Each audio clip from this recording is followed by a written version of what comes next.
2, 1. Welcome everybody to this session of Basketball Embassy's Virtual Coaches Clinic, and we are very excited to do a very special panel tonight. A great collection of coaches here that I've got to know over the years, and a new friendship here from Australia that I'm looking forward to growing and being a part of. And so we're going to be talking about recruiting women's basketball and the recruiting internationally, and some of the challenges and some of the lessons learned along the trail. So first, I want to introduce our moderator for tonight. Coach Jeff Osterman has worked at the college level as an assistant coach, and has also been a head coach at the JUCO level. And Jeff has the battle scars from those recruiting battles. So Jeff, I'm going to turn it over to you and let the session begin. And coaches, thank you for our audience. Thank you for joining us. Thank you, Layson. Thank you. I'll give you a 1-second update. I'm a retired basketball coach, 25 years in college, and have done it at NAI Division II, Division III, JUCO, D1. And but I think the best part of this is the 5 people we have, and they run the gamut from head coach to assistant, recruiting coordinators, recruiting services, every level, pro players, college players, Division I, II, III, JUCO. So there's so much great information. And I think the biggest benefit is the thank you to you 5 for sharing all of the experiences. And why don't we'll get this going quick. Why don't we do maybe a quick self intro? And then if you guys could tell me, in your opinion, one of the best characteristics that makes a great recruiter. Maybe Heather, if you want to start. Sure, I'd love to. Hi, I'm Heather Macy, the head basketball coach at Spartanburg Methodist Junior College here in South Carolina. Just finished our first year, and I am proud to say a little bit like Jeff, have coached at every single level, from Division I to Division II as head coach, and think I have pretty good concept and perspective on kids recruiting and where the fit is. So relative to recruiting, I think that the fit, there's many factors that go into it. Some of the factor is readiness, not just from a physical capability standpoint, but from maturity, from emotional readiness. And I think that those are the kids that stick and stay the longest, and that the coach looks back and, you may have your rankings when they first get there, but the beauty of it is the ones that finish in your program, and then you go, wow, no, that is a top 100 kid, or that's a top 50 kid, based upon the body of work that they did for that 4 or that 2-year period of time that they were at your school. So glad to be here. Thanks for including me, by the way. Thanks. Hernando? All right, I know all you guys are laughing at me because I have a karaoke mic, but yes, I love karaoke. So laugh at me all you want. Yes, hey guys, I'm Hernando. I spent the last 7 years at Duke. I had a very fancy title, and all you guys know that titles mean nothing. I had the associate head women's basketball coach, which meant my card had this huge long title all across, so they couldn't see my name correctly. But now I am the head coach of the Junior Tall Ferns, which is basically the junior national team for New Zealand.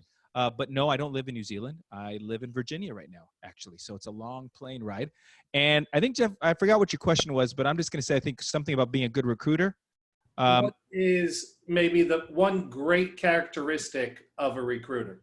Yes. You got to just have energy. You've got to bring it every single time, because I hate to tell you this, guys, but our recruits now, our players only pay attention to you for like 11 seconds. So I've been a Disneyland dad for about 19 years of my son and my daughter's life. And you've got to be a Disneyland person all the time. You got to bring energy so they can stay locked in, and then you could just get the information from them, and then they commit to you. All right, that's all I got for you, Jeff. Brianna, why don't you go next? I gotta follow that. First of all, again, thank you for having me back, and I'm excited to be on this panel. But like you, Jeff, I've coached at every level: JUCO, D2, D1, NAIA, and then I was fortunate enough in Denmark, which was amazing. And then came back to the U.S. as a head coach, the D2 level, and then been an assistant at the D1 and D2 level. And I hope I can bring a little bit of different perspective, having coached overseas and then being able to, bring that experience back to the US. But for me, what makes successful recruiter is the ability to evaluate. Again, especially recruiting internationally, you have to be able to evaluate kids oftentimes on film. So being able to evaluate, and then I agree, just being a people person. I love to talk to people. I love to learn about recruits and their families and their parents, and really listen to what they have to say, and really try to paint that picture of how they fit into your program and how you fit into their life. Great. Sam?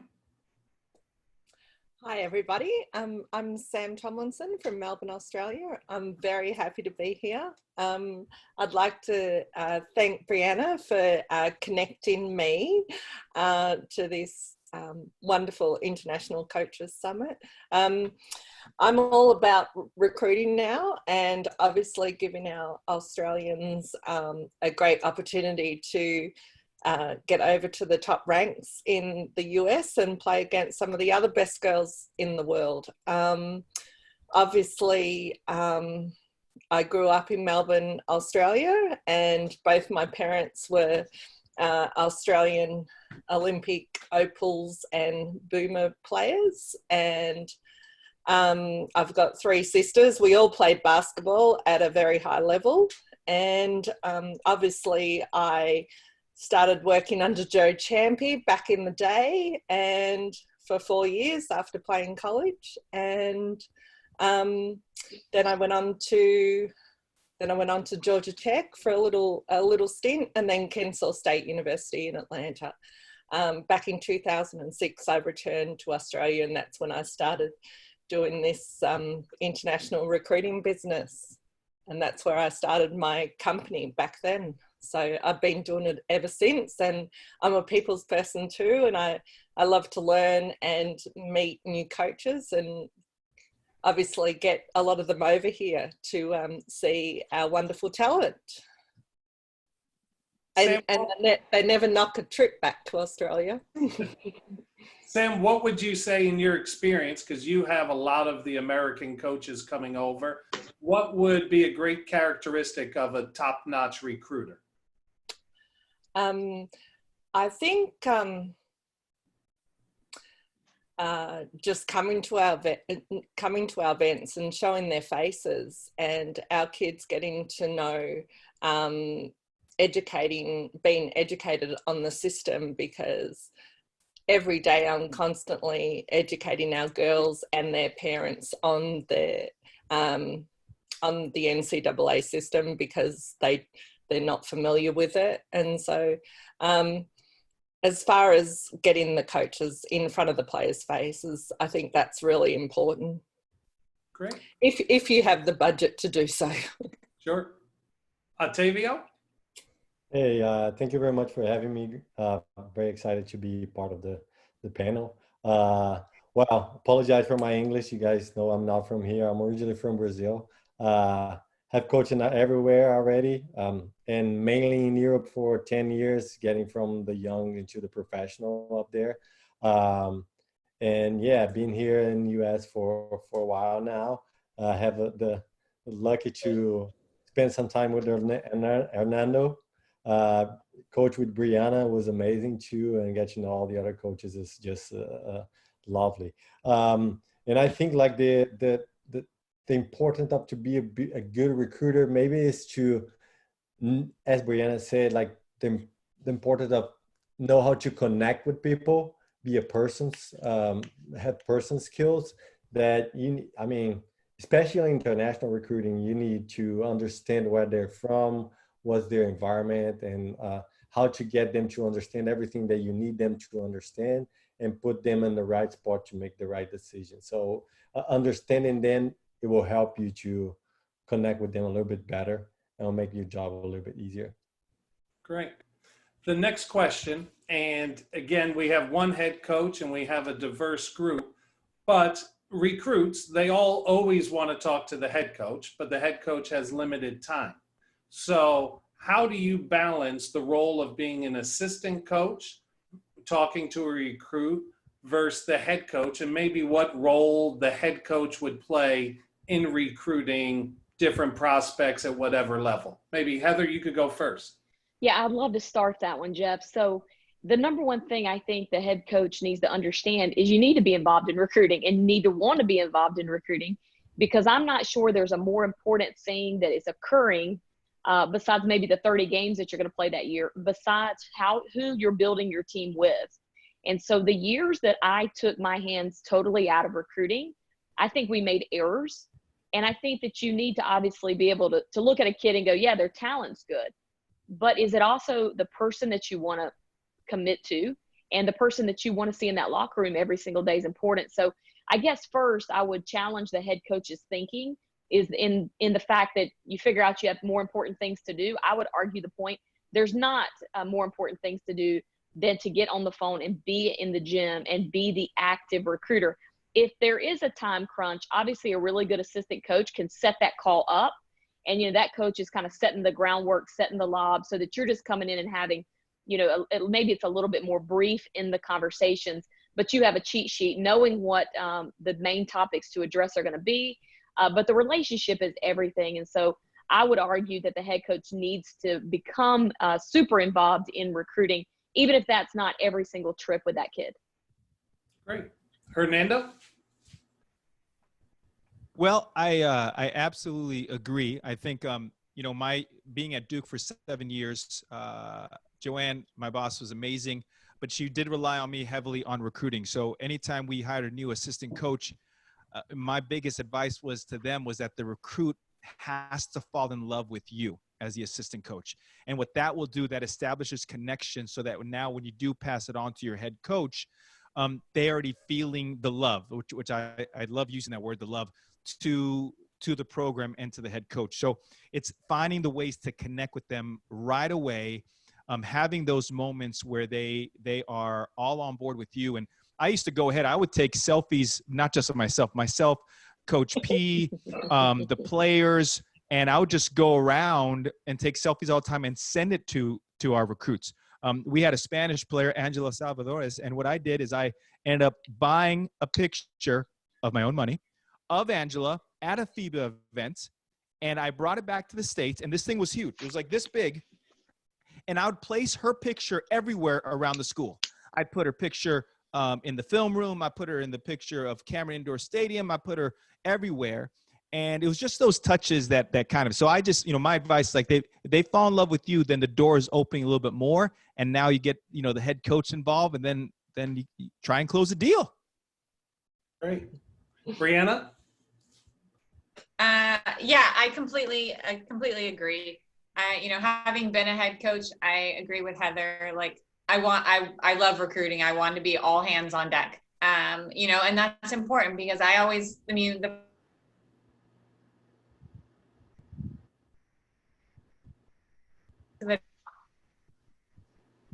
Did you freeze? I give any recruit is where you're.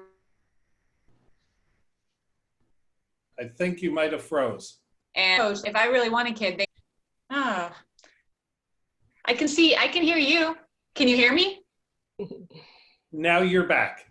Oh, should I keep going? Yeah. All right. I don't know where I got frozen, but like I said, the biggest thing is, if I want players to go where they're really wanted. And as a head coach, I want to make sure that they know I really want them. And having been a head coach, that's what I tried to be all hands on deck with.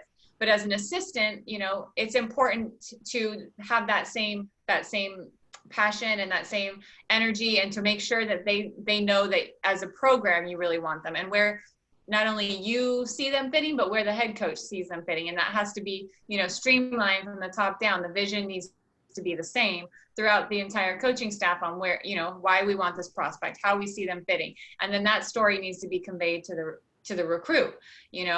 Like when I talk to a coach as an assistant, I'm, constantly, when I talk to a recruit as an assistant, I'm constantly referring, my coach so-and-so sees you here, and we see you here, and we do this and we do that. And how do they fit into your campus? Anything to help them see how they fit in your program. And then that only opens the door for when the head coach makes that connection and, you know, really reaffirms the picture that you built as the assistant. Great. Sam, I'm going to preface your question. So you have parents, you have young people relying on you. So maybe let's turn the question to you. When they say, I talk to the assistant coach all the time, or I don't talk to the head coach, how much value and advice would you give that recruit when they only talk to the assistant versus school where they talk to the head coach? I think over here, and that's pretty much how it's played out. A lot of the girls will say at the start, you know, I've just spoken to the assistant coach, and I just forward on to the parents and the players that's generally how it works. And, you know, later on, not to think that you're not important at all, but the head coach will come into the picture later on as soon as you get adjusted to the way things happen as such. I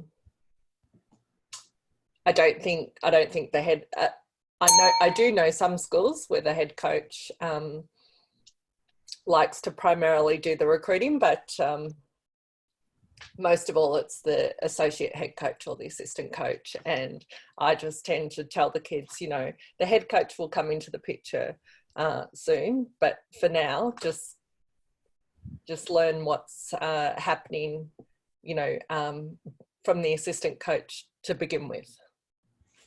Great. Octavio? Yeah, I agree with everything that everybody else said. Mainly being an assistant, and I have been head coach in the other system on the professional side is different than here. But I'm pretty lucky to be here at Florida Atlantic because our head coach is heavily involved.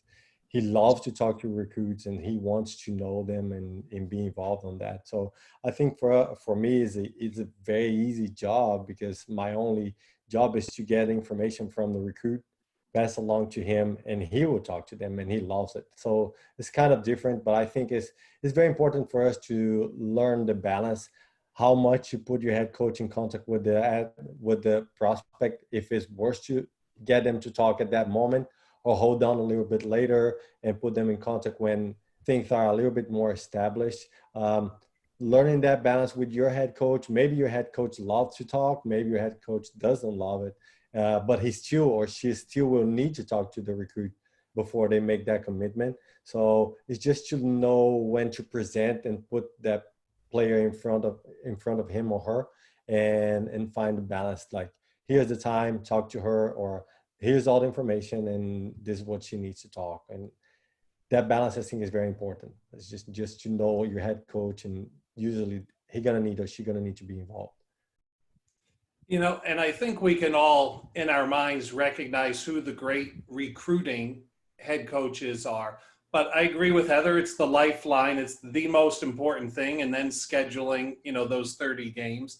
And I would almost say sometimes it's the difference between like and love, that if the head coach is in love with the recruit, they're like, hand me the phone, I'm making the next call, versus I'm still lukewarm, I haven't seen them enough, you know, keep them on the phone.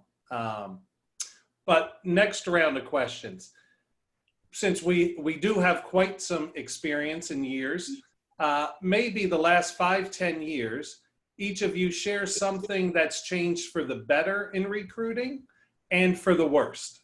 And if it's going to be social media, which is obviously one, maybe elaborate. So something in recruiting the last 5-10 years that's gotten better and something that's gotten worse. It will stay the same order. Heather?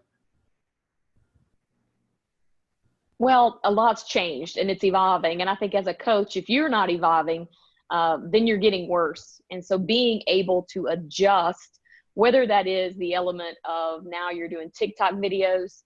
Thankfully, I'm not where I'm having to do the TikToks, Hernando, quite yet. But I'm close. Okay. I'm an inch away from going straight TikTok mode.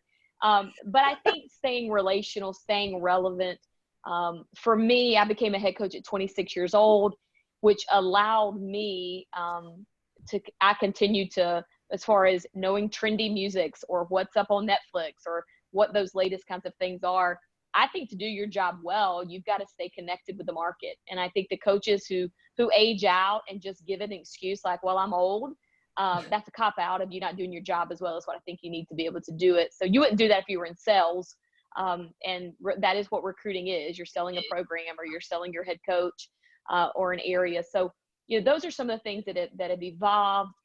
Back in the old days, I mean, we can kind of go back to, we were sending fax. Do you remember we would go to the recruiting events and we would send a fax to the hotel? That's how I mean, we've really come a long way. So, but staying up with and understanding within the scope of the rules, what can you do to differentiate your program and to gain a better connection to the players? And then, I would just challenge everybody to not go into recruiting and think, well, she's good enough. Go into recruiting and go, this kid makes a difference for the next 4 to 5 years and impact the program in a different way. Great. Hernando, maybe a good and a bad in recruiting that's changed the last 5-10 years. Yeah, I think some of it is, I mean, the good is also the bad, right? It's kind of like a combination of both. I mean, the good is that now there are a lot more ways to find out players. You can go on YouTube or you could call Sam and, hear different players about, Australia and everything else. I think that has been really good. Plus, also the openness of more international players who want to come over and want to have that experience. I think the bad part is that, not everyone is as thorough as what Sam does. And I only speak with Sam, not because she's on this, is because Sam, of course, helped and made me aware of Mila Goodchild when I was at Duke and everything else. And, so there's that, but there's also a lot of people who are trying to get, put their hand in the pot as well too. And they want to be involved in an indirect way of this decision process. So maybe they get a kickback later on down the line for everything else. And then that means, as a coach and, the people who are attendees on it, then it's making the phone calls, trying to reach out on who you know on Facebook Messenger or WhatsApp or things like that. So that you're able to go ahead and find really who is the decision maker, who really makes an impact on this young individual who wants to come over. So I would say the good and the bad are all the same in many ways. Great. Brianna? Yeah. I mean, I agree. There's a couple things it is a double-edged sword. I think, social media and technology is fantastic now. There's so many ways to connect with recruits and to really share your program and, for them to get to know you and everything, and I think that access to information is fantastic. But I also think it creates a little bit of an overload for recruits and their families. And, it can be a lot for recruits and they don't always have the best information and some of their decisions are a little bit misguided. And, unfortunately, I think that's kind of led to a little bit of the transfer epidemic. And, so it's a little bit of a double edge with that, but I do think the opportunity, I'm right there with Heather. I don't want to date myself, but, the faxes and, things like that, it's, we've come a long way being able to access, information. And again, it's, a coach you bring into your program that, wants to have access to the information as much as you want to share it with them. Great. Sam, maybe for you, Sam, the difference between back when you played and your recruitment, when you got recruited over here, towards now some of the changes you see with some of your prospects being recruited. Yeah. Obviously, now you're going to make me show my age. Oh, Jeff, come on. Okay. Social media plays a huge part in this now compared to when I was playing. We didn't have all that information. And internationally, I think that's very important. I get to watch a lot of the girls play all year round over here. And I think that that has helped the recruiting game internationally quite a lot. I know I use WhatsApp continually for all the coaches, and I get all the Aussie players to get on there because internationally it helps to connect with the coaches much easier. Though, like Brianna said, they get swamped, especially, you know, your top 12 players in the country for that particular class. They do get swamped, and generally speaking, we like to keep them focused on their studies, obviously in year 11 and year 12.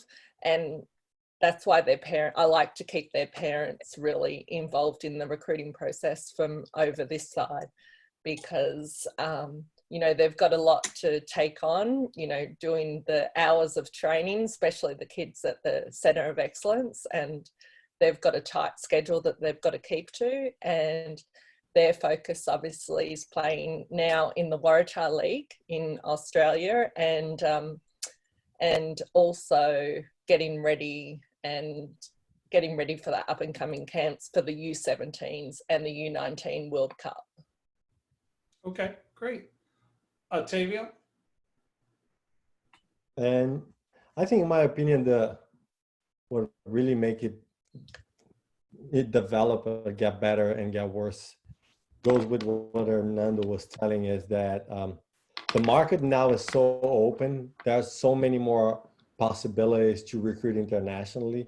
5, maybe 10 years ago, you would not have as many international players in NCAA or junior college in the United States as it is now. From my end, I coached in Spain 10 years. I could tell that 10 years ago, we had no players coming to US as they're coming now. The first option of every player that is in the national team there is finish their last year of high school and go to US, like 100% of the girls from the national team. When 10 years ago, they were like, no, I'm not even think about it. I'm going to play professionally here or stay here. So with that, the market got open so much. There are so many more people trying to come. That's good, because we have more opportunities to recruit more players. But also come the bad with it is because there are players that are not ready to come to this level, and they ended up coming to play NCAA or junior college, and they're not prepared, or they're not in the level. So they're being over recruited, if I can say that, or they're getting here, and in 1-2 years, they're not happy, or the coaches are not happy with them, and they're transferring, they're going to other places because people, as Hernando said, are trying to put their hand in the pot and send all those kids out. And unfortunately, like, a lot of the coaches doesn't really know what are the levels that they're playing, but the video can see some really good things. But depending on the level of competition that they are in their country, maybe it's good, maybe it's not. She can be good against the competition that she has, but maybe it's not a good level. So it tricked us a little bit, and the possibility of watching video or being there makes a lot of difference too. So I think that was what got better and worse, those last 10 years. Sam? I did want to, after listening to Otavia, I did want to say again, as an example, back when I was getting recruited, I was in the Australian national junior team, and myself, along with possibly one other girl in the team, went over to the US to play college. I was recruited by Sue Gunter at LSU to begin with. And now, compared to this day and age, now the whole team is wanting to pursue that pathway. So that's what the difference has been in the last 20 years or so. No, I'm not that old, but oh my God. But you get the idea that now social media has really played a big part in that. And yeah, I just wanted to make that point. No, thank you. And we'll come back to some social media stuff, but let's deal with modern day the coronavirus right now. So the recruiting landscape, it's really changed. No one knows what's going to happen. So maybe give me your thoughts on what advice you would give coaches, players, or you as a coach on if there is no July, how are you guys proceeding in terms of recruiting? Or even if, right now there's obviously more pressure, you see people getting pressure to make earlier commitments than usual.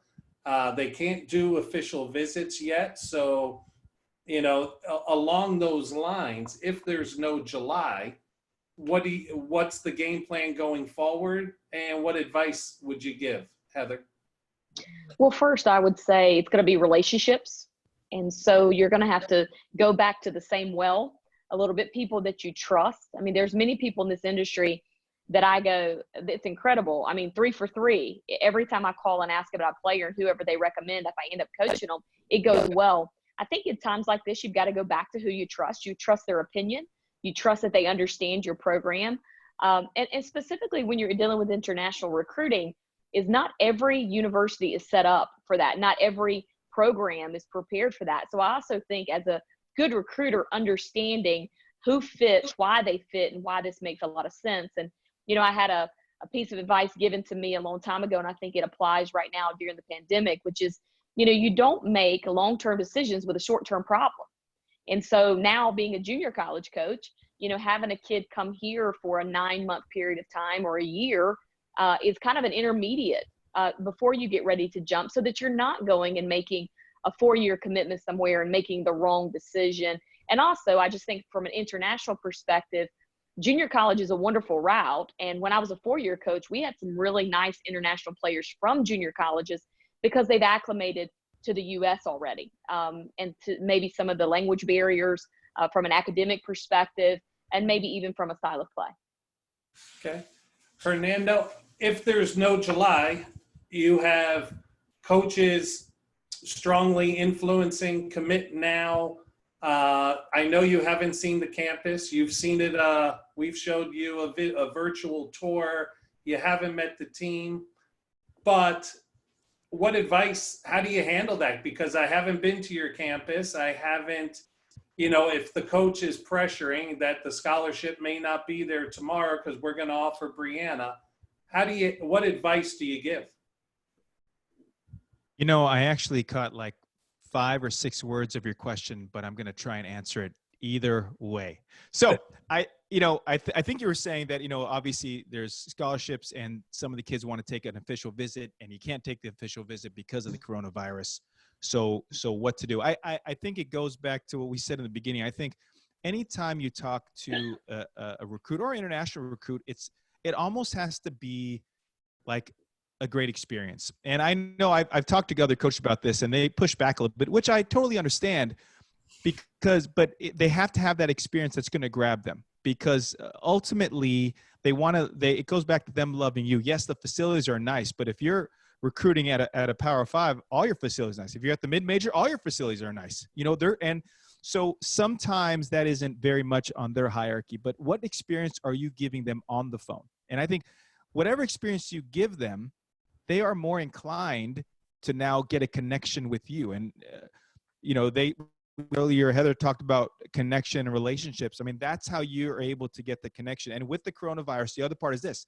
Their family life, they're probably very, very worried because in those countries, they haven't been able to go outside at all. So, for example, my players in New Zealand have been inside their house for 4 weeks. So where are they mentally? And how are you servicing them mentally so that you can go ahead and understand where they are? And now when they feel that connection, then all of a sudden they go ahead and say, I want to go and do that. With my New Zealand team, I do a Zoom call every Saturday night at midnight East Coast time, and it's 4 o'clock on Sunday. It is my way to connect with them. So when all of you coached online, what are we doing to connect with them, but also help them in the mental health space? Because those players overseas are in a lot more lockdown situation based on the country, of course, than some of our kids here in the States. I hope I answered that for you, by the way. No, you got it. You got it perfect. Brianna, let me twist your question a little more.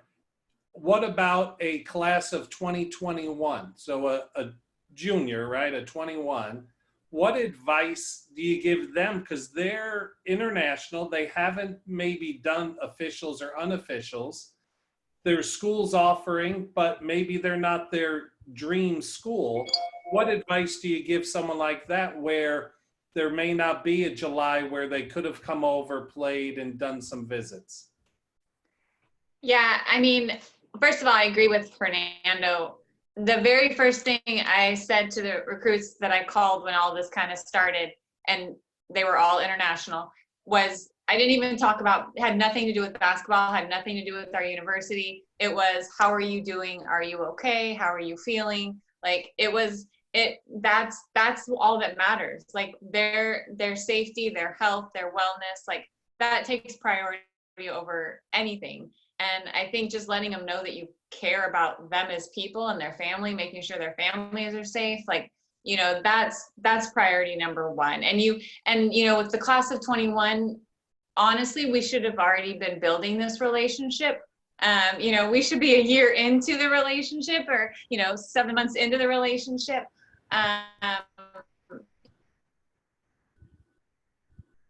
You know,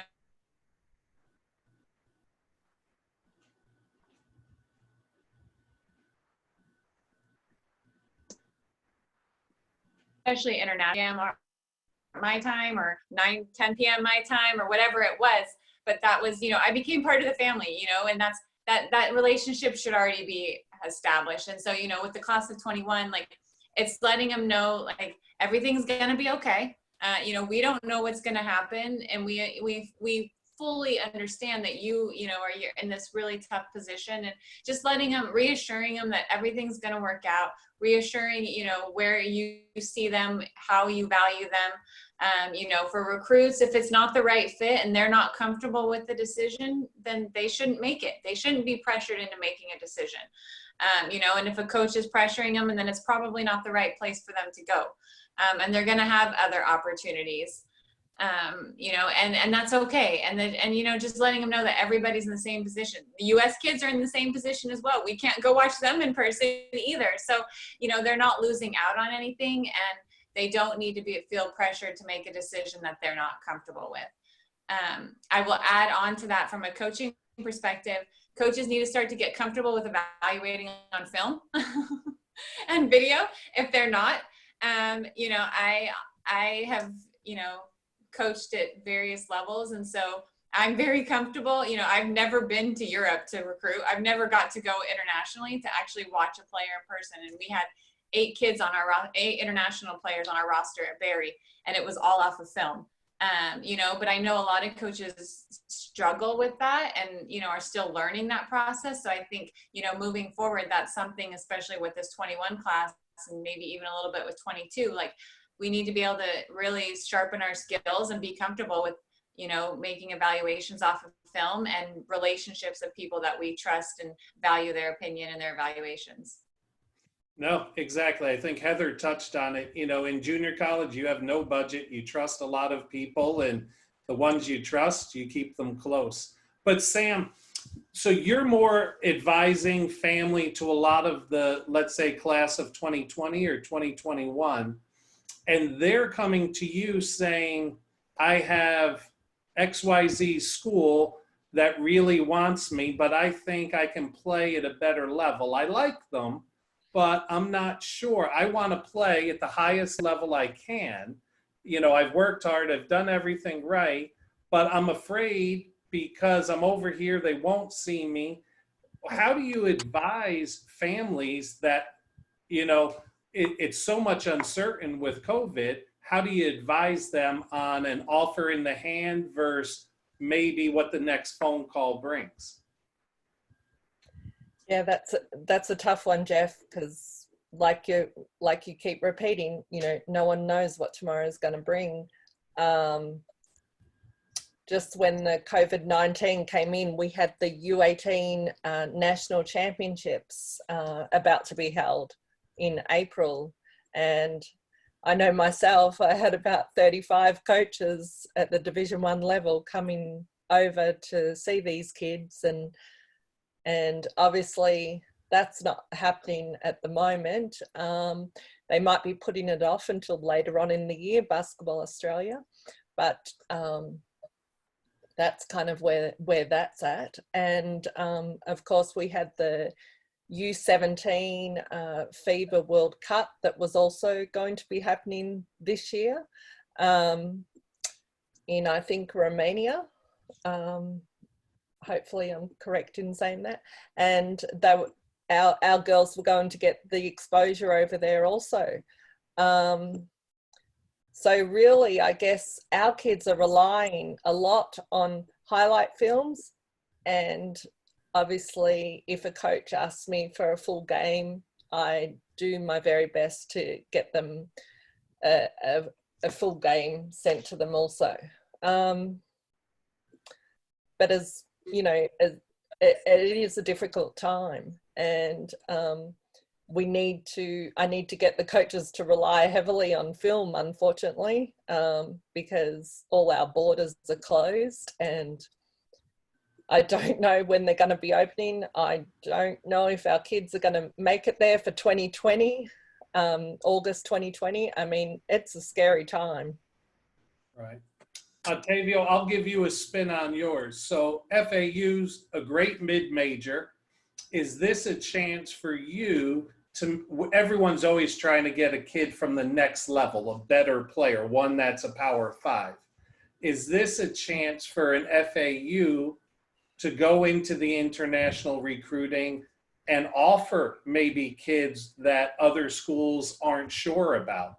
Is that an avenue that you guys would look at? Well, actually, we have been recruiting kids in the next level. And as Brianna said before, I mean, that relationship should have been built a long time ago. And that's what we have done. So we are in a position that those kids that are in the next level, now they are between us and a top-notch school that they said, okay, you have 3 schools and those shoes are here and the third one is this one. Why is that? Because you built that relationship. And I think that should have been done earlier. And if you're a good international recruit, you know that kid earlier and you're not relying on the late clock and get the information of that kid late. So like, for example, today I was thinking when you guys were talking before, I received an email from a girl from Spain that I say, well, I don't know who's this girl, but it was casually that I received an email and I saw that whoever made the film from the girl was a former player of mine back in Spain. So it's kind of like, I already know, I don't need just to rely. Video is the main source that we have to recruit internationally, and nowadays with the COVID especially, but that's for everywhere, like not just international, also US. But from the ones from overseas, here in US, you get the phone and you call a coach that you know, someone that had played against her. But in overseas, if you don't have that connection, that may be a little bit harder. So I got a phone and I called the guy that made the video. I said, what do you know about this girl? And is it worth or not? So having that kind of relationship would also helps. And going back to the first part of the question that you said, when you're talking to the girls, I don't think nobody should commit earlier or get pressured, because the situation is the same for everybody.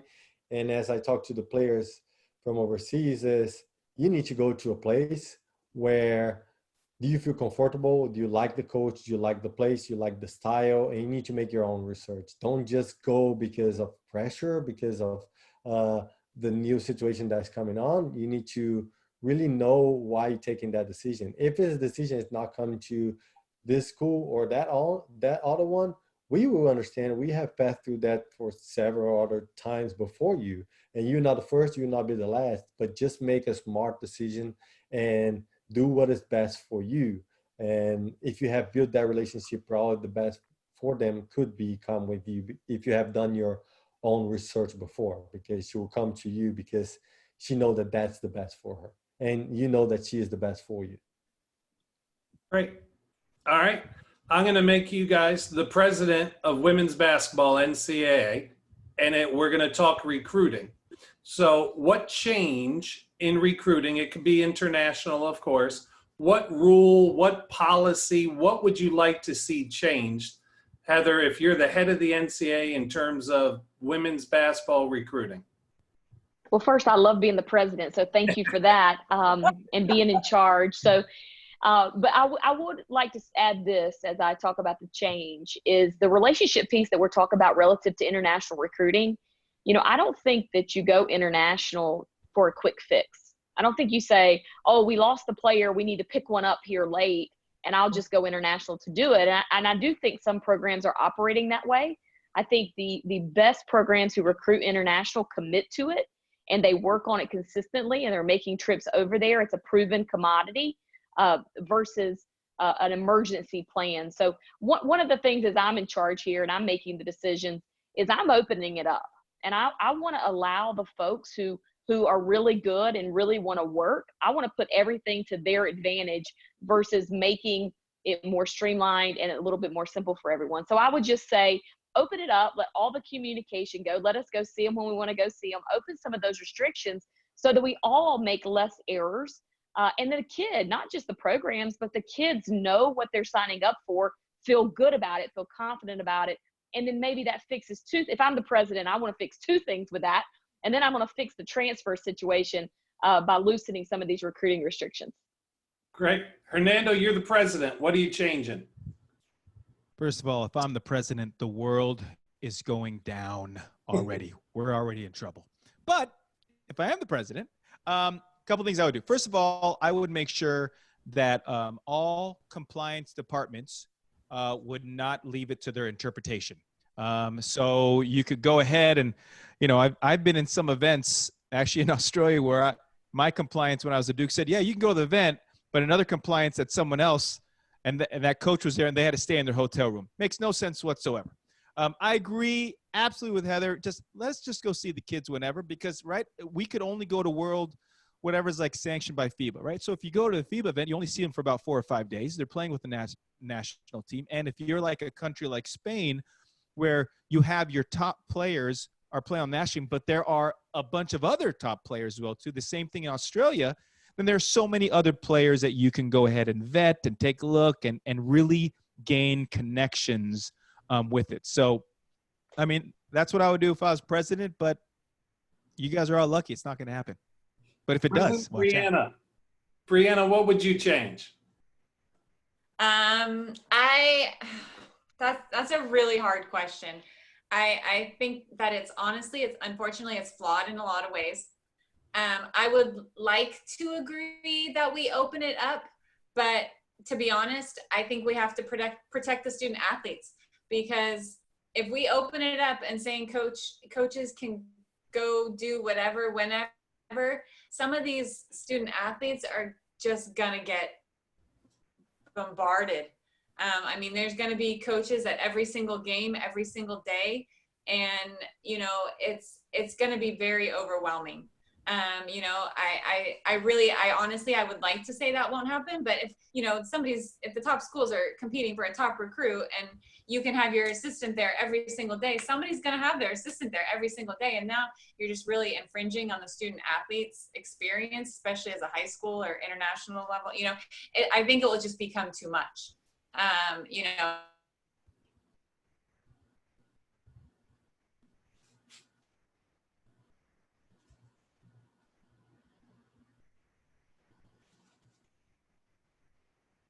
Did you freeze?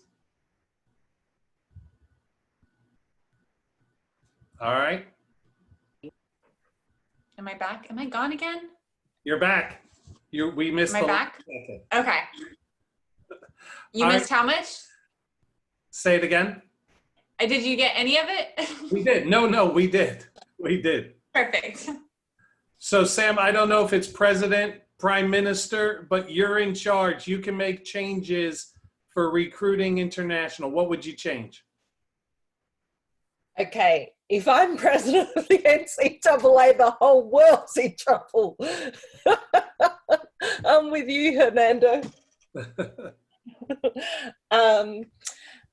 So as far as the international recruiting trail is concerned, Basketball Australia have a calendar, and obviously it works something like this. Under U20s, the national championships, U20s for Australia is in February, and the U18 national championships are generally held in April, and the U16s are held in July, and the U14s are held in October. So that's how the Basketball Australia calendar works out now. So we have it mainly during our kids' school holidays in Australia. So we work on like the quarter system here, and obviously our calendar year goes from January to December. So our kids are generally in school from February right through until early December. So we need the NCAA to fit in with our calendar because Australia is important. And yeah, we have certain times when we're showcasing the most elite talent from each state in Australia. So we really need the NCAA to come to grips with how we run things. And we need the coaches to come over generally during those times. And sometimes your recruiting periods don't match up when those events are on. So that's a problem that we kind of have. Now, last year, as Hernando mentioned, I had 2 coaches over here, and I did have a coach at a game, and I did just come from a coach that we spent some time in the lobby at the hotel. Now, that coach wanted to go to the game, but his compliance said that he wasn't allowed to. The other compliance from the other college said that they were allowed to go to the game. This is a big problem. You've got both coaches fighting for the same girl. One was at the game and one was told that he couldn't go, or she. But yeah, so I guess what I'm asking is for the NCAA to look into the international side of things, and hopefully, because I'm trying to expand obviously my business and help the girls get exposure. The coaches are always asking me, when's the best time to come to Australia? And I'm going to say the best time to come is to come and see our U18s, because they're generally the ones that are in 11th and 12th grade. Now, that event is in April. Now, if you don't have, you're going to be spending a lot of money to come all the way from the US to Australia. And if you're just flying over just for 2 days, because you've only got 2 recruiting days at that time, that's excuse me, a long bloody way to come, as we'd say in Australia, just for 2 days. And so, yeah, I think it's important that the NCAA, if I was the president of the NCAA, I would be making those changes. Great. Great. Thank you. President Octavio, what would you change? You're in charge. Hey, Jeff, thank you. So when I start recruiting, when I first got here, I had the same thought than most of the people, that NCAA is this rules makes no sense, because when you go into recruit internationally, the calendar doesn't fit with what we're trying to see. So I said they should open it. But I also understand that it's not always that we can do that, and not always we can feature every country. If we wanted to recruit the top players from the top countries that develop players, it would be hard to adjust the calendar for just one country. We might have Australia in certain time of the year, North Europe another time, South America completely different time, and we cannot make just one. it needs to have an adjustment on the calendar, recruiting calendar for international. It's necessary, but it cannot be adjusted just for one place. It should be, okay, maybe we're going to set up a certain number of days a year that you can go recruit internationally, and you go and use wisely whenever you want. Because I know I might want to go to the nationals in Brazil that they are in December, and I want to look them in December, or maybe go to Spain that is mid-May, and I will see some other girls maybe end of June. They're the oldest. Or you go to Netherlands, it's completely different time, or you go to Australia, it's different. Or you're going to recruit in the FIBA tournaments that is in the middle of summer, and you have some in the beginning of summer, some in the end of summer. So you really should, NCAA should probably like be a little bit more wise and a little bit more loose with the regulation about it, and let people choose a little bit more when they want to go, and restrict like everybody inside of the same, but definitely need to lose a little bit more to allow people recruit internationally a little bit better. You know, and I think it's the top 1, 2, 3 schools, they don't want to expand the rules. They want to shrink it because they win. You know, it's the people that really want to work and get after it. It's a little different. All right, let's talk transfer portal. So right now, I think there may be more players in the transfer portal than there are scholarships, let's say Division I. So I'll tell you, I had a conversation with a Power 5 that says, regarding the class of 2021, if we don't get one of our top kids, we're not going to take a middle kid, because we're going to go get somebody from a mid-major and bring them, because they've averaged 14 points at a mid-major conference, and it's going to be better than a high school kid. So, you know, going forward with the transfer portal, you know, how do you address that? And are you putting more emphasis on re-recruiting your own kids you have on campus? But going forward, you know, you used to just recruit high school, junior college, international, whatever your niche was. But now it's going to open things up, and especially it's going to pass, you know, immediate transfer eligible. How do you handle the transfer portal, Heather? I think it starts with your initial recruitment and the relationships you're developing with the folks around that kid. And so with the families, with the coaches, and really authentic, organic relationships. And so if they're getting in the transfer portal and you care about them and it's better for them, support them to go do it. I mean, you know, I've messed around and had a WNBA player on our roster. We probably didn't have any business having her on our team. And had she gone to a different place once she scored 2,000 career points, you know, maybe that does change her status in the WNBA. I think my perspective now has changed. I heard a coach the other day on my podcast said that basketball broke his heart but fixed his vision. And I think that I could say the same for me. And so I'm going, hey, if that helps that kid and it feels like it propels them better at an academic perspective, or they're in grad school and they're doing more accelerated degrees, I think you got to support the kid and what's best for them. And I think it'll always work out for what's right with your program. When you're selfish as a coach and it's only about your team and how this negatively impacts your team, I just think that's just bad mojo. Do what's right for your staff.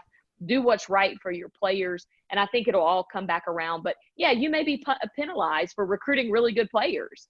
But you know what? Enjoy them and coach them hard, and don't coach them and worry about, man, they may transfer. You know, if I correct them, that's okay. So anyway, I just think the key is do what's best for everyone else, and all this other stuff will work out. And the kid will end up being loyal to you in the long run if you do the right thing by the kid. You know, so Hernando, here's a twist. So let's say you're at Duke and everyone's shaking hands after the game. You know, in our game, there's going to be some people that will talk, hey, call me. You know, don't sit on the bench for Hernando. Come play for, you know, you could be a star. How do you handle the transfer portal and recruiting? Well, I love that scenario, by the way, because I think it just happens anyways. I think in a day where everyone like stays in contact with with kids. I think it just happens nowadays. It's just now there's just another avenue, another loophole you can go ahead and grab kids. I just believe that it always comes back, and Heather mentioned about the relationships. And I think the thing about it is that we really have to take a hard look at us. You know, when I was at Duke, Azrae Stevens went to Connecticut. We had Lexi Brown come in from Maryland. So like, I think nowadays more than ever, you know, our recruits, whether international or they're here domestically in the States, you know, you're building the relationship. I know that's such a cliche word, but we really have to take a look at how we are building it. You know, and not only how are we building it with the player, but how are we building it with the parents as well too? I mean, that, you know, Tavio talked about, you know, re-recruiting those kids to stay with you all the time. I mean, that's just part of the job. You know, it's like they say that in, you know, in your partnership, if you're married or not married, you always got to re-recruit your partner to the relationship. That's just how it is. So I've always just believed that once you're able just to kind of get past that part, then you're able to go ahead and effectively do a better job of possibly keeping your players, or them leaving. And if they leave, they leave, you know, and when we had players transfer from Duke, Joanne would take it personally, and I'd be on the phone already looking for someone else, not because it's my job. It's just because like, hey, all right, you don't want to be here. I love you. God bless you. But I got to find someone else. So I'll see you later. Like, that's just how it is. And I don't know if there's a fix to it. I don't know if there can be anything. I think just because the way society is, people like to bounce around. They like to see the instant gratification of Instagram and look at this person is doing well. And then everyone always thinks they could play at a higher level. When I was coaching in the NBA D League with the Maine Red Claws, every single one of our players thought they could play in the NBA. Well, they couldn't, and they didn't. And we were a horrible team anyways. But that's besides the point. It's just, you just have to manage those expectations, see what it is, love them up for the time that you have them, and then wish them luck, and then find the next great person you're going to bring in. Great. Brianna, you know, even you know, in the old days, right, the freshmen would kind of sit there, learn. Sophomore maybe got a chance. Your time comes as a junior. But these days with, you know, the now generation, how do you handle the transfers and the transfer portal? You know, I think the communication aspect is huge, from the recruiting process to once they get to your program to if they leave your program. You know, you have, I think we have to, as coaches, be really honest with them and where we see them fitting, and we have to be with ourselves and how we're recruiting them, you know. And again, that's part of the relationship. But and again, incorporating the international component, like that, they're going to be able to come in and help our program, and how they're able to come in and help our program, and then fitting into our program and what their role is going to be. And then once they get here, continuing with that, you know, open communication and the expectation of, you know, I know that especially this past year, we had a couple of international players that really needed specific feedback on what do I need to do? What do you need from me? And they would often get, you know, like, I know a lot of times we give very generic answers, and they just wanted concrete. Like, if this is what you need from me, this is what, you know, it still may not get me playing time, but at least I know what is expected of me. And, you know, and I think that needs to start from the very beginning when you're recruiting them and you're bringing them into the program, and they know what to expect, and hopefully you can continue that, you know. And if there's a lot of players leaving your program, then I think we needed to, as coaches, look and see what we're not doing, whether it's through the recruiting process or once they're in our program. And then I agree with Hernando and Coach Heather, like, if they're leaving and they want to leave, then I'm going to help them. Like, you know, we don't want to have players in our program that are unhappy and don't want to be there. Like, that's not fair to them.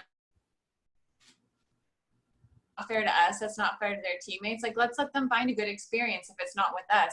You know, there's so many different levels and so many good different opportunities for them. Like, let's let them have it. But, you know, I just think it's really important to have constant open communication on the expectations and their roles, to try and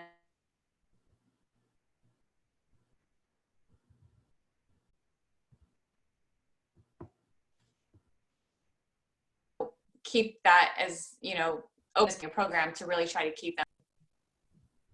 Okay. Sam, what happens when you were their advisor, you didn't play favorites, but inevitably you'll get a call from someone here in the States that's unhappy and they're asking you advice about the transfer portal. Hernando said, the grass is greener over there. How do you advise some international recruits that maybe they only went on 1 or 2 visits, they don't have a lot to compare? How do you help them through the transfer portal? The transfer portal is an issue for me. Look, I've helped a couple of kids through the transfer portal just recently, and I'm still trying to get them across there. There's still a few that haven't signed. Of course, they're always thinking that they're going into there because they're wanting to climb the ladder, and I'm like, why? I went to Troy State University, and it was the first time we made it to the NCAAs, and I got to experience that. And I think, what a great opportunity it was for me. I'm not saying don't go to a high major, pick a mid major, but I'd like to say this to them, that don't always look at the top schools. Think about representing yourself, representing your country, and just going over there and playing at a school that fits you the best. I don't want to see you in the transfer portal at the end of the season because you've gone too high, which is normally the case. Sam, I want to play high major. It's not always the answer to it. And that's kind of what I'm suggesting to some of the girls, Obviously, I'd like to see them play against the best girls in the world, which are generally speaking, the higher percentage ones go higher. That's okay too. Like, push yourself to those top programs so you get the the best opportunity. But don't always think that the higher you go, the better it's going to be for you. Okay. Tavio, I'm going to add on to yours. We had a question that just got asked. Why is it so hard for players to get access to their highlights to transfer? I actually saw the question. I wasn't sure if I understood it right, but I think there are some regulations that NCAA allows the schools to provide video or image to players. Maybe Hernando can correct me on that if I'm wrong, or Brianna, you might know a little bit better on that. But I think NCAA tried to make it fair for everybody to be able to gather the information that they need. If it is the question that I understood right. Am I right, Hernando, Brianna? You guys might know a little bit better. I have no clue. I think the question is, if Brianna wants to transfer, coaches make it difficult for her to have highlights to transfer. Like to show Heather, hey, I'm a pretty good player, here's my video. I think maybe that's what the question was looking for. Yeah, but who wants to put that highlights together? They're asking if the coaches wants to make that highlights for them, or if they can get the footage. Because most of the time we have access to all the games, and I think NCAA regulates if we can give some players information or not, or video or not, because not all schools can do it.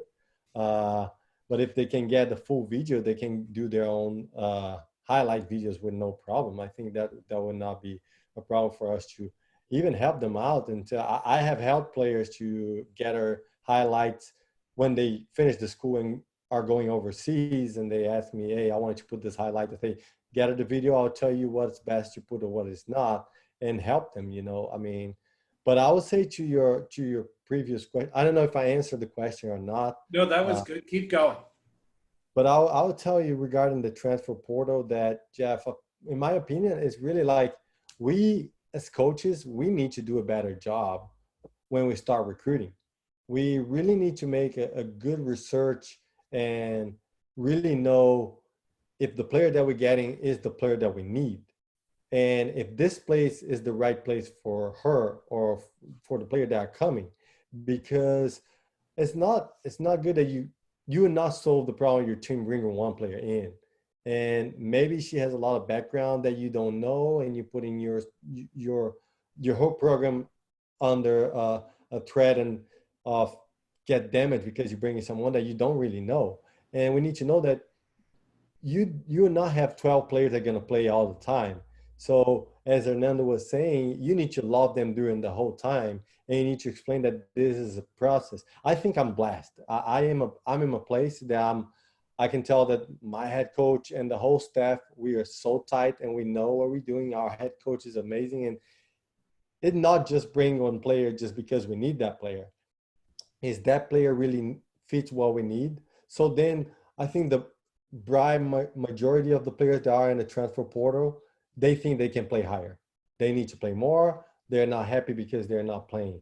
So maybe recruit the player that know where they're going to get and what they're going to have when they get there, and not promise them the world when they really going to have like a really hard time to play. And be honest, and the players that buy in is because they really want to be there. I think Brianna told that before, is like, we want player that wants to be here. They want to be here and make part of this program with all the things that come with it. Maybe it would be not playing the first year or in the second and get better on their junior year, as you mentioned in the beginning.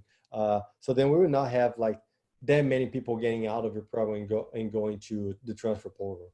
But as I think was Coach Heather told, if they want to go, I would love to help them, because I mean, we don't want to have nobody that is unhappy with us. We want everybody here to make part of this. They need to enjoy this. This is a one-time experience for 4 years. It should not be bad. They need to be here and enjoy it. So I think we should help everybody.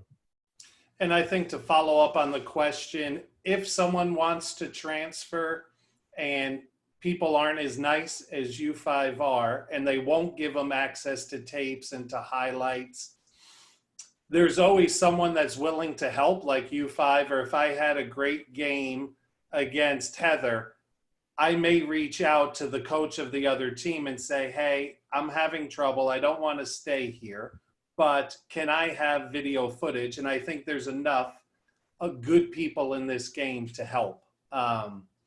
Let's talk social media. So, you know, we'll show our time. Back in the day, I had a player from Maputo, Mozambique, no social media, no anything, just came on faith. And I trusted someone. She trusted me. She gets off the plane, had never been to junior college, Ocala, Florida. These days, we have social media, everything. Another one was at a school in West Texas, and she got information that showed the ocean and a beach, and there was nothing close to that in West Texas. You know, so right now, social media, for good, bad, other, is so prevalent. And like Sam brought up, the expense of going to Australia or going to go over, maybe share your plan on how social media not only helps you recruit them, or what do you guys tell the recruits about looking at such and such university and their social media? Because again, we're in an Instagram world. No one posts a bad picture. Everyone posts the perfect picture. So there are some guidelines, but maybe how you as a coach use social media, and then what advice you would give young people or families international on social media. Heather? Well, first, it's raining in Spartanburg today. It's the first time it's rained here since I moved. So I was so shocked by that. So we can make it perception is reality. And when we're doing it within recruiting, I have a unique perspective right now because I'm helping kids come in from a 2-year school and go out to a 4-year school, which has been so much fun. To talk about the video, we use Synergy, and we're using Synergy because I want to make sure any 4-year coach that signs one of our players knows exactly what's going on. And she's grading out in poor in every defensive category. Don't call me about that. We know that ahead of time. Synergy, you're unable to hide. Every single game is on there, would be my first thing, kind of going back to that. But the second piece is, if you've got a kid who's not great in the community, and that 4-year college program, that's all they're doing is community service, community engagement, I'm probably saying that's not the greatest fit for her. I mean, you can even take it from an off the court of what they're doing, that really doesn't appeal to that kid. That kid's number one focus is, how do I get my body right? How do I get mentally ready? And I'm going to go out and be a pro. Then I would advise them to go to a place that's sending kids out. They're going to be pros. And so I think you can put social media sometimes and hurt you in recruiting because you're projecting it in the wrong way. And I think my social media in general can improve, and we can get better at that. But people buy from people. And so what you're projecting, I think if we're able to do a better job, coaches, with being more transparent with what we're really doing each day, I think that they know more of what they're buying versus buyer beware with what we're advertising on social media would be my take on it. Got you. And there was the follow-up question. Heather addressed it. I think Synergy is a great resource that people will be able to share highlights. And I think the more you reach out and ask people, there'll be more people that help. But Hernando, maybe address the social media. Well, first of all, I think branding is everything. Like that's I think that is the age that we are getting into. Perfect example, McDonald's, everybody knows that McDonald's isn't the greatest thing for you, but people keep going, and they brand themselves very well. And they're more in the real estate business. So, I always think that when we're doing social media, and when I was at Duke, we hired someone specifically for that, on what is our narrative? What is our brand? Because people do buy brands. They also buy the school. They also buy the coach. They buy it, but they are buying. A name to look out for is a guy by the name of Jeremy Darlow. Jeremy Darlow is the one of the former marketing people for Adidas. Jeremy Darlow owns a company that now has program deals with Georgia Tech, Mercer Athletics, Troy football, where they are using each athlete as a brand. So, and I know it's hard because, as a coach, you want your players to focus on them playing and how they improve and stop posting all these different things about it. But the reality is, if we want our players, in my opinion, to play at the highest level, they must combine their social media persona and their regular person persona. And you combine that by being okay with it. Now, obviously, you have parameters and everything else. But, today in the social media world, perception is everything, like Heather said. So how are we branding it? How are we branding our coaches, our head coach, our players, our program, and everything? Because it's either happening this year or the next year or 3 years from now. You're going to get a recruit and their mom and dad who are going to say to me, okay, great. My daughter can get any college degree. We can go to anywhere. She has a scholarship. That's wonderful. She can get better. You can get her the WNBA. Great. But after 4 years, what kind of sponsorship deals is she going to get? What kind of branding opportunities? Because it's coming. And so we have to be prepared for that. And then on top of that, as a coach, how are you branding yourself as a coach and for that program? How do you come across? Yes, you come out with positive messages, but when you talk on film, how are you? Like, people buy all of that. So, I could go on about it because, as many of you know, I just love branding in itself. I think it's so unique and it's amazing and it's how it grows. But yeah, look up Jeremy Darlow. It's amazing what they're doing and what college programs are buying into so they could recruit you as a brand and will build you as time goes on. Brianna, maybe in your answer, talk about advice being international, a coach advising their players on what to look for in social media, or how would you address it? And then maybe you as a successful recruiter, how you use social media. You know, I think as a, an international coach advising players with the social media, I think yeah, you can project any message you want right now. And it's everything can be filtered and look like it's sunshine and rainbows.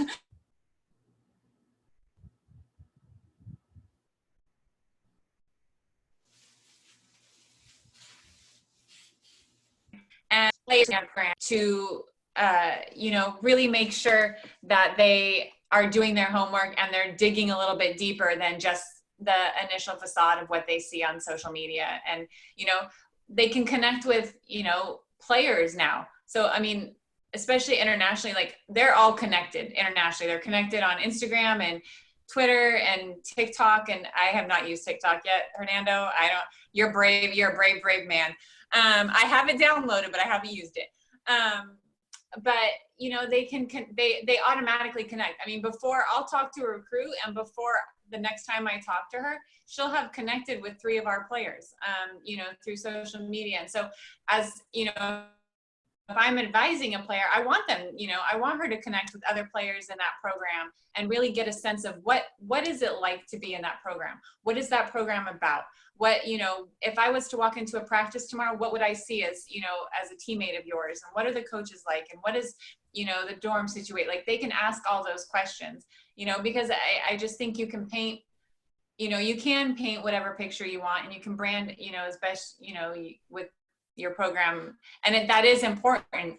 But if I'm advising a player, I want them to dig deeper and look a little bit harder and really find somewhere where they see their skill set, their personality, their goals matching with that program. Like as, Sam referred to, like everybody's not high major, and that's okay. Like there's a reason why there's a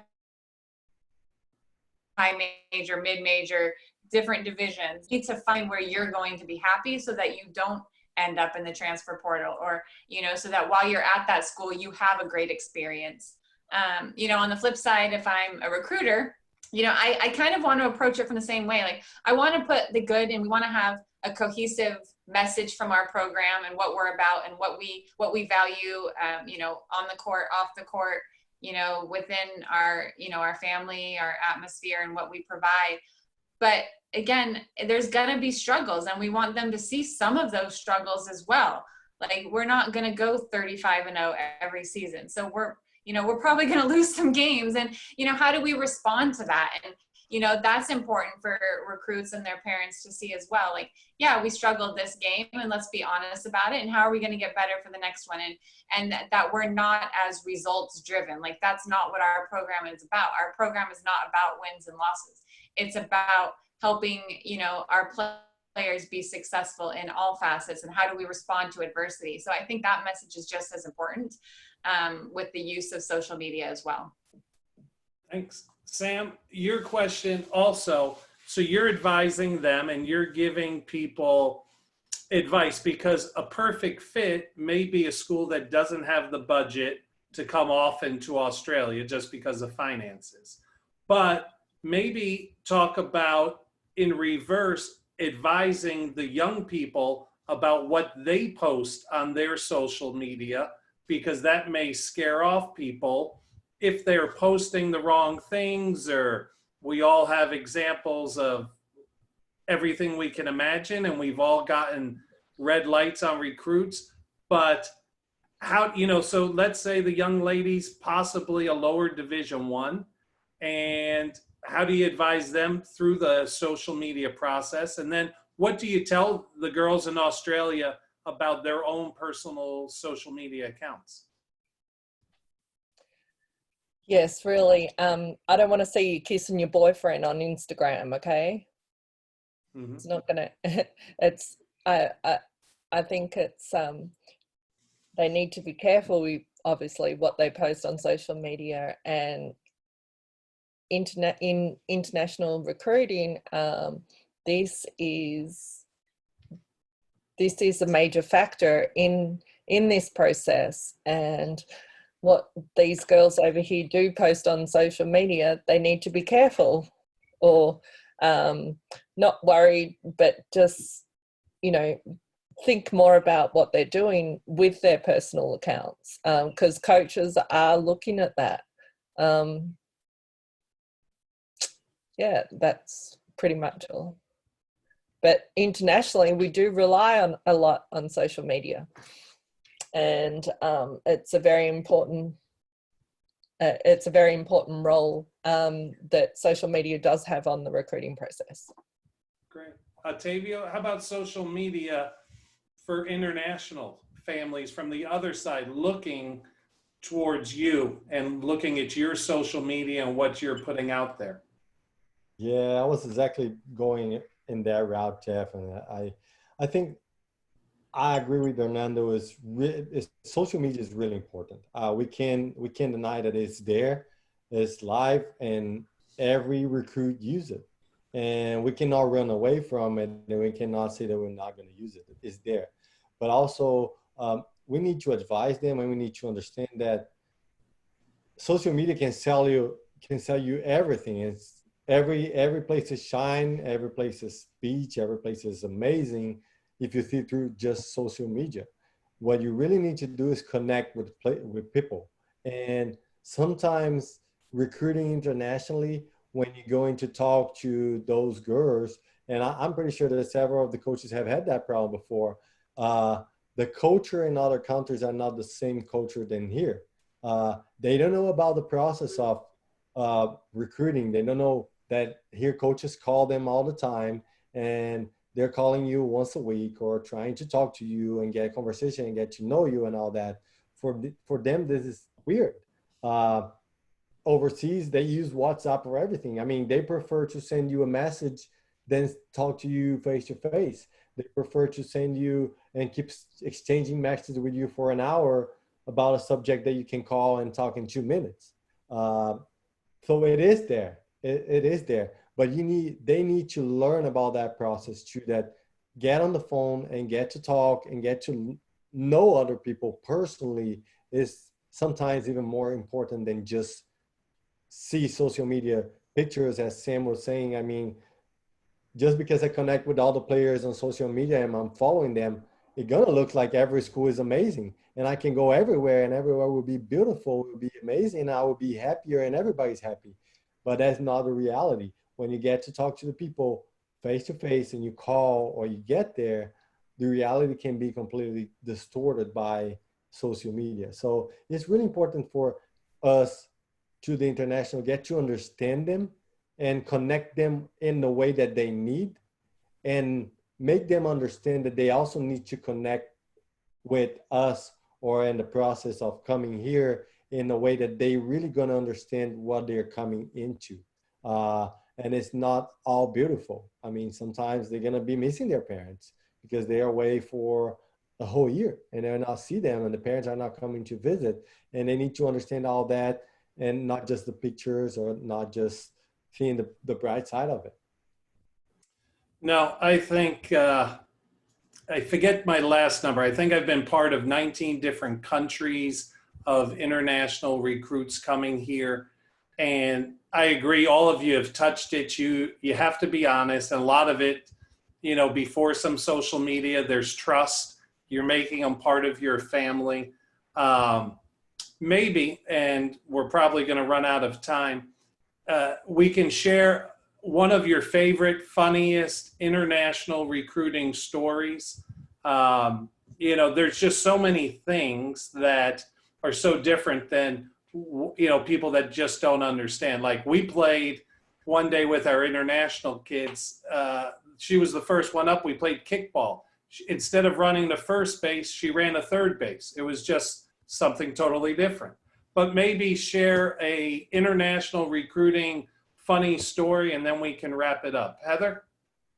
Well, I don't know if this is that funny, but one thing that I think is super cool when you recruit international is learning different cultures. And so we would have them for recruiting visits, and our local restaurant would prepare their favorite dish from home, just for us, a level of respecting their culture. But it was also wonderful for me to try new things and to really just get outside of my comfort zone within that. So that was always a really cool thing. And I think anytime you come out of college and you have elevated your scope of thought, but also diversity, and then you're growing, then I think that it can really just elevate a college program in the U.S. Gotcha. Hernando? Well, I don't know if it's sort of a funny story. It's more of a ridiculous story, which, as many of you know, that is my life, ridiculous. So it was like 4 years ago, I think they were doing the World Championships in the Czech Republic. And in the Czech Republic that year, and that was the time where you could only go to the competition when it was playing. So the first day of recruiting was the last day of the FIBA World Championships. So there's like 30 of us coaches, and Joanne P. McCauley did not want to go by herself. So I went with her to the Czech Republic, where we spent one glorious day in the Czech watching like 5 games and then getting back on the plane to go back. So, I mean, it was, I don't know. It was funny at the time because I was like, oh my gosh, I'm here for one day. I had a bad steak. The hotel had no air conditioning. It was fine. I loved it. But it was just so interesting that the NCAA, which now I think they've changed the rule now, but we were all there for one day. Brianna? I have 2 quick stories. So one is about 2 years ago when I was at Barry, we had a freshman from New Zealand, and we're in practice or individual workout or something. She comes up to me and she's, Coach, I need a plaster. I need a plaster. And I'm like, I have no idea what you're telling me. She's like, Coach, I need a plaster. I'm like a wrist, like a wrist wrap. Like, what do you need? And she's like, no, I need a plaster. And we probably did this dance for like 3 or 4 minutes, and it's a Band-Aid. She needed a Band-Aid, but they call it plaster in New Zealand, but they don't call it that in Australia. I learned it because we had an Australian. I'm like, do you call it plaster? And she's like, no, we call it Band-Aid. So that's my first one.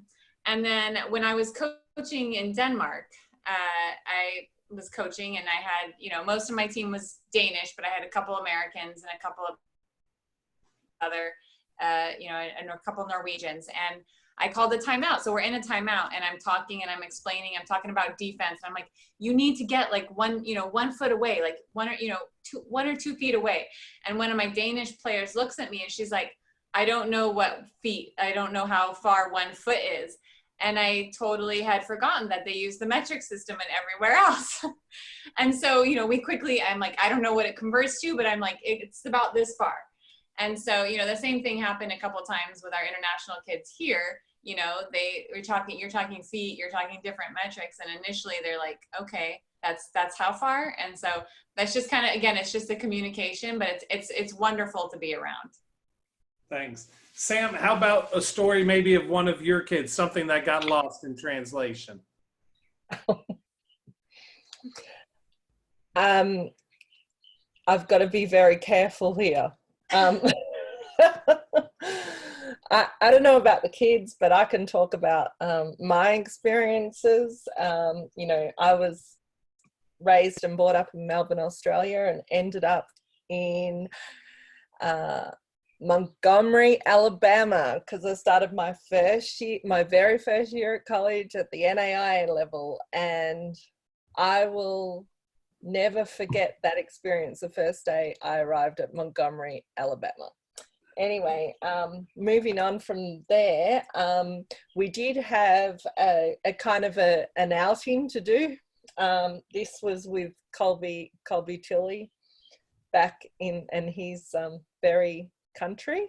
Sorry, Colby. Didn't know too much about Australia, but we had kind of a gathering we had to go to, and I was like, is it okay if I just wear, because I was comfortable, is it okay if I just wear thongs, to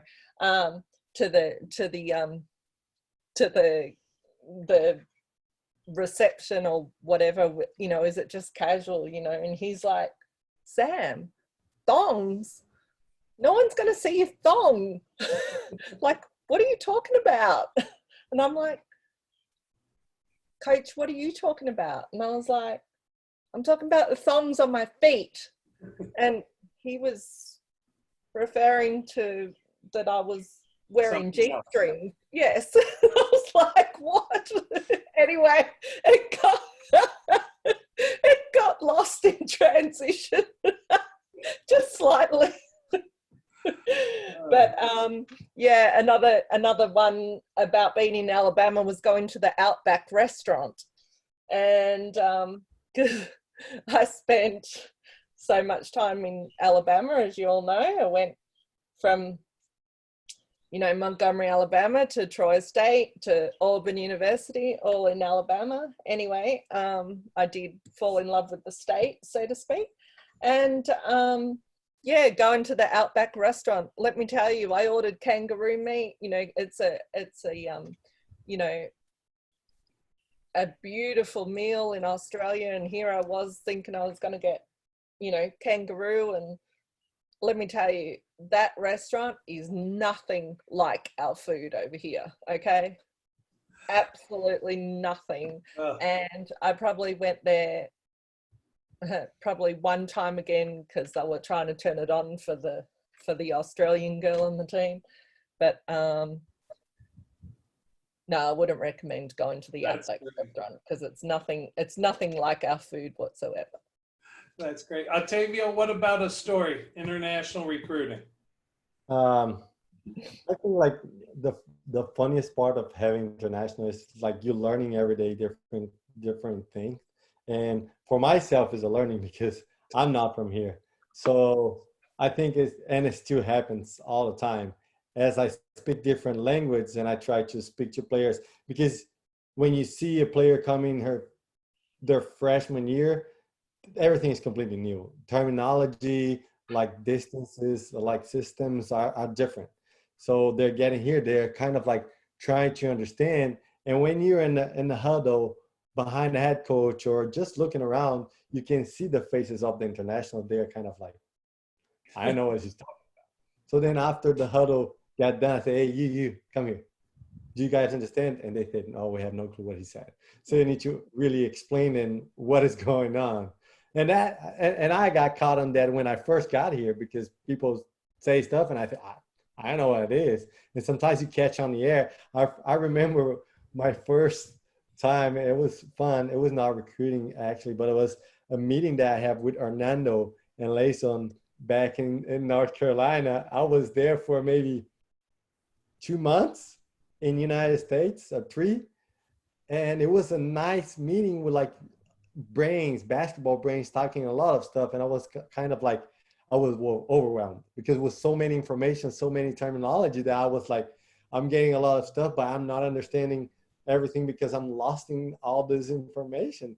And I caught myself in practice to like trying to explain things to player, and they say, Coach, you're not speaking our language. And I like, oh, sorry. I'm speaking in Spanish. I'm speaking in English to someone that doesn't speak. It's kind of like, it's fun. But I mean, it's nice to have international around. It is.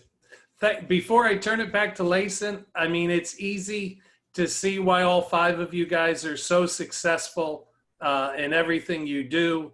Obviously, international recruiting, just great people. And it's been a fun time. And Mr. Perkins, I'll turn it back. This has been an amazing flow. Great energy.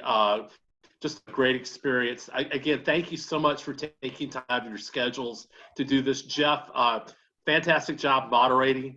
Just a great questions.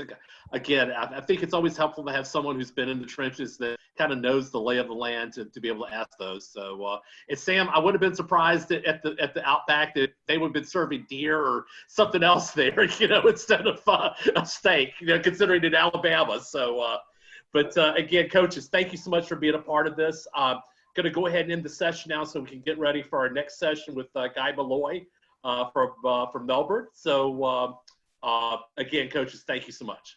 Thanks so much. Bye-bye. Bye-bye. Thank you. Bye, everyone. Thank you guys. Thank you.